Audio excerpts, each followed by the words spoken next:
नमस्कार दोस्तों, मैं मनीषा का स्वागत करता हूं आज सभी चैनल में डिजिटल में। तो यहाँ पे काफी लोग मुझे बोलते हैं sir Google my business listing बनाते ही ओटीपी से बनाया या फिर वैसे ही अपन ने लाइव किया तो यहाँ पे हमारा जो अकाउंट है वो पूरा का पूरा प्रोसेसिंग पे जा रहा है। यानी यहाँ पेंडिंग रिव्यू लिखा आता है फ्यू मिनट्स के लिए और फिर उसके बाद में लाइव नहीं होता, नॉट विजिबल फॉर कस्टमर आ जाता है। यानी इस तरह से इश्यू आ जाता है। अब यहाँ पे क्या किया जाए तो मैं आपको बताता हूँ। जब आप अकाउंट बनाते हैं, चाहे वो पोस्ट कार्ड से बनाए, चाहे वो आप ओटीपी से बनाए, चाहे वो वीडियो एलोकेशन से बनाए, तो काफी केसेस में 80% केस में आपकी जो लिस्टिंग होती है वो इस तरह से स्टक हो जाती है। सिस्टम में स्टक हो गई, जैसे लिस्टिंग बनी तो ये स्टक हो चुकी है। नॉर्मली 24 यानी एक दिन निकल जाने के बाद में भी ये लिस्टिंग अगर नहीं निकलती है तो समझ जाइए ये लिस्टिंग अटक चुकी है। अब ये नहीं निकलेगी ऑटोमेटिक। अब इसमें हमको क्या करना पड़ता है, हम इसको कैसे काम करते हैं, इसके लिए सिर्फ एक ही सॉल्यूशन है, वो है गूगल को डॉक्यूमेंट दिखा के सॉल्यूशन देना। अब काफी लोग परेशान हो जाते हैं, सर मेरे पास तो डॉक्यूमेंट ही नहीं है, मेरे पास कुछ इसका लाइसेंस भी नहीं है। तो इसका भी कोई हेडक नहीं है। इसमें बहुत सारी चीजें मैकेनिज्म वगैरह काम करते हैं जिसमें हम पहले चेक करते हैं कि लिस्टिंग किस वजह से स्टक हुई है, वो चीजें सही करके भी हम इसको ठीक करवाते हैं।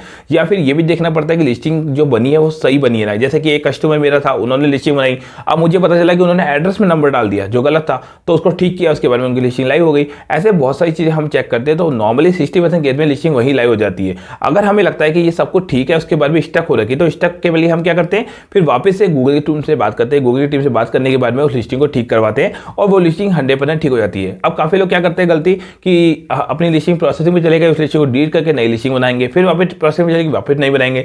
ऐसे में जो नंबर होता है पर्टिकुलर जिस नंबर से आपने लिस्टिंग बनाई है वो हो जाता है वॉयलेट। अब वो वॉयलेट हो जाने का मतलब है कि उसी नंबर से लिस्टिंग बनती जा रही है, तो गूगल अलाउ नहीं करेगा और गूगल एक टाइम आएगा जो लिस्टिंग का नंबर और सब कुछ खराब कर देगा और वो वॉयलेट कर देगा, फिर वो लिस्टिंग सस्पेंड हो जाएगी। तो ऐसे में आपको ध्यान रखना है कि इस तरह के चीजें नहीं करनी है। एक प्रोफेशनल लिस्टिंग आप बनाते हैं और वो पेंडिंग प्रोसेसिंग पर चली जाती है तो सबसे बड़ी बात है उसकी गाइडलाइन को पढ़िए। गाइडलाइन अगर आपको समझ में आती है तो ठीक है, नहीं समझ में आती है तो आप गूगल टीम से बात करिए, वहां पे कॉन्टेक्ट सपोर्ट दिया जाता है।